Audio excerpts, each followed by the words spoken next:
Roll4Crit.com presents How to Play Sheriff of Nottingham in 5 minutes or less or more. Sheriff of Nottingham takes you back to medieval England during a time in which lords were lords, ladies were ladies, and merchants were all lying in an attempt to sneak illegal contraband into the marketplace. Designed by Sergio Halaban and Andre Zatz, and published by Arcane Wonders. It's a dice tower essential. It's essential! The goal of the game is to have the most money, which is gained through selling your goods in the marketplace. There are two types of goods, legal and contraband. Contraband is worth more money, naturally, but riskier. You'll begin the game with 50 coins and 6 cards in hand. Your cards are a secret to everybody. Each round, a new player will act as the sheriff, judging the other players who are acting as merchants. Merchant players will begin the round with the market phase. This is when you get a chance to change your hand up. First, you can set aside up to 5 cards from your hand that you don't want. Then you can draw back up to 6 cards to replace them. When you draw, you get to choose either the face-down pile of cards or either of the 2 discard piles. First, if you choose to take something from the discard pile, you have to draw from the top. So if there's something you want buried underneath cards you don't want, you still have to take all the cards in the way to get there. If you're taking from the face-down deck, that happens after any discard pile draws.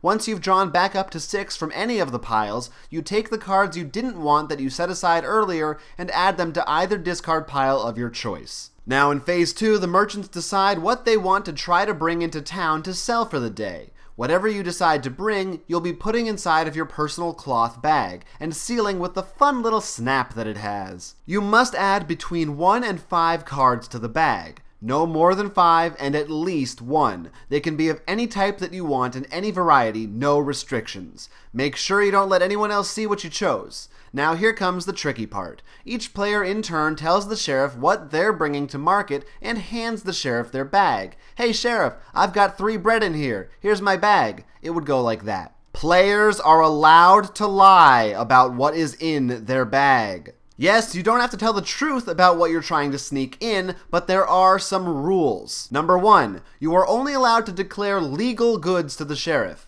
No matter how much contraband you have in there, you cannot tell anyone about them. Number 2, you can only declare one type of legal goods to the sheriff. Even if you have 2 cheese cards and 2 bread cards, you have to pick one to lie about. You could even say you have 4 apple cards as long as you only declare one type. 3, you cannot lie about the number of cards you have. If you have 4 cards of any type, you can't pretend that you only have 2. You must declare the actual number. Once all the bags are in, the sheriff has to try and determine who is lying and who is telling the truth. One by one, in any order they want, they decide whose bag to open and whose to return to its owner.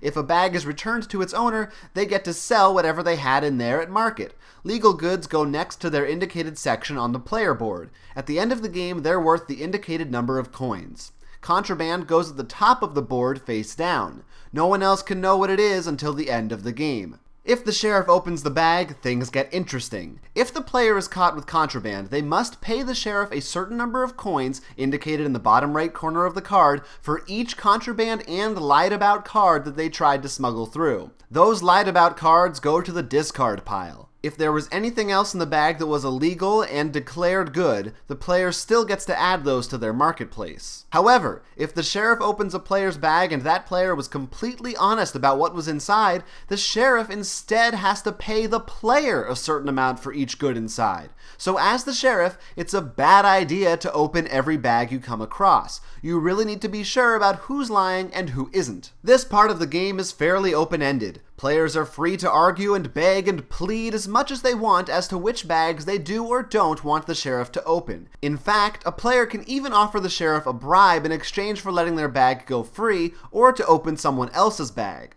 A bribe can come in the form of coins, goods from your marketplace or bag, or promising you'll look the other way on a future turn. Such promises, of course, can easily be broken, but if you're dealing in goods or coins, the deal must be honored.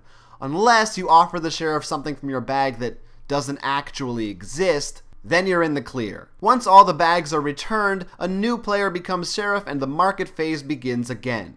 Once each player has had a chance to be the sheriff twice, the game ends. Coins are awarded based on the value of any legal goods or contraband in your marketplace. Some contraband have special instructions listed on them that impact the final scoring.